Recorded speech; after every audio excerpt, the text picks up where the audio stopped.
Shalom, para sahabat insan yang dikasihi Tuhan. Selamat berjumpa lagi dalam channel yang kita cintai ini. Kami berharap sahabat-sahabat sekalian selalu dalam keadaan sehat walafiat, penuh sukacita, dan tetap semangat. Mari kita mendengarkan Sabda Allah bersama Pastor Stefanus Chandra, staf Seminarium Angin Mamiri, Yogyakarta. Selamat mendengarkan. Shalom Bapak Ibu, Saudara-saudariku yang terkasih dalam Yesus Kristus. Selamat berjumpa lagi dengan saya, Pastor Stefanus Chandra, dari Seminarium Angin Mamiri, Yogyakarta, dalam Insani, Inspirasi Sabda Allah hari ini, channel renungan yang sama kita cintai ini. Adapun tema renungan kita pagi ini adalah mujizat.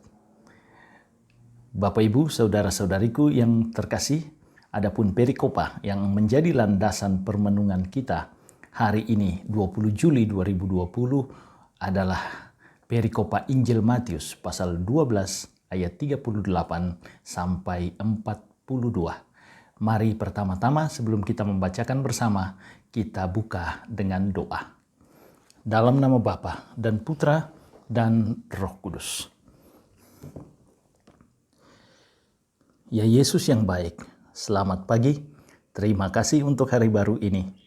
Terima kasih untuk undangan suci-Mu bagi kami untuk mendengarkan sabda-Mu pagi ini.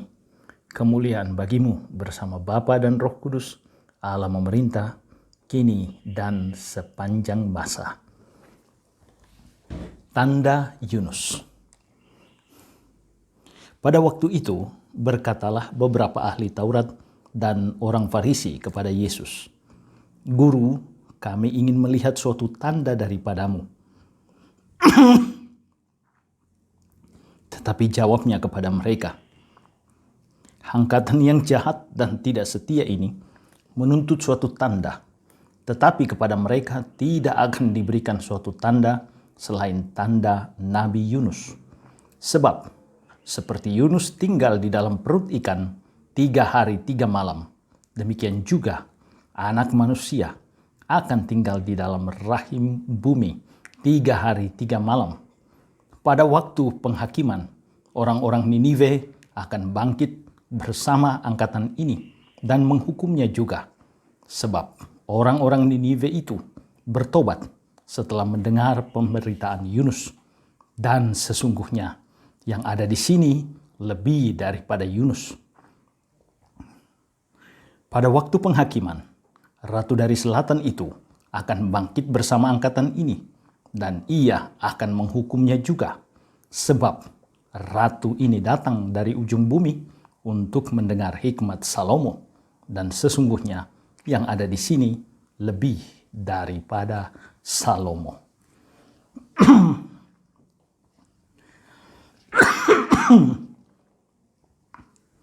Bapak, Ibu, saudara-saudariku yang terkasih, hari ini bacaan Injil menampilkan sosok Yesus yang menolak untuk menampilkan mujizatnya seturut permintaan orang-orang Farisi dan ahli-ahli Taurat. Mengapa? Dalam sejarah bangsa Israel, mujizat atau tanda heran yang selalu dikenang adalah mujizat-mujizat pembebasan yang dilakukan Allah via Musa hambanya. Dan dalam pesiarahan, Musa juga dipakai oleh Allah untuk menampilkan mujizat-mujizat pemeliharaan. Maksud mujizat-mujizat tersebut adalah agar orang-orang Israel makin percaya kepada Allah dan demi menyelamatkan hidup orang Israel. Jadi maksud mujizat ada 2, yakni agar orang Israel makin beriman kepada Allah dan untuk menyelamatkan orang Israel. Maksud mujizat dengan demikian jelas, agar mereka beriman hanya kepada Allah. Apakah kemudian mereka makin beriman kepada Allah dengan adanya mujizat-mujizat tersebut? Inilah masalah utama bacaan Injil hari ini. Permintaan para ahli Taurat dan orang-orang Farisi akan mujizat kepada Yesus ditempatkan penginjil Matius persis setelah tuduhan bahwa Yesus bersekutu dengan Beelzebul raja lalat atau raja setan, atau di sini barangkali genderuwo, untuk menghadirkan mujizat-mujizatnya. Tuduhan tersebut sama dengan tuduhan blasfemi atau menghujat Allah atau melawan Allah. Dan pada zaman Yesus hukumannya jelas, dilempari sampai batu hingga mati. Maka bisa jadi permintaan para ahli Taurat dan orang-orang Farisi adalah sebuah jebakan bagi Yesus. Yesus tahu apa yang terkandung dalam hati mereka, maka ia menolak melakukan mujizat. Hal lain terungkap dalam penolakan Yesus, yakni bahwa Yesus Allah tidak membutuhkan pembuktian diri atau panggung untuk menyatakan bahwa ia hebat.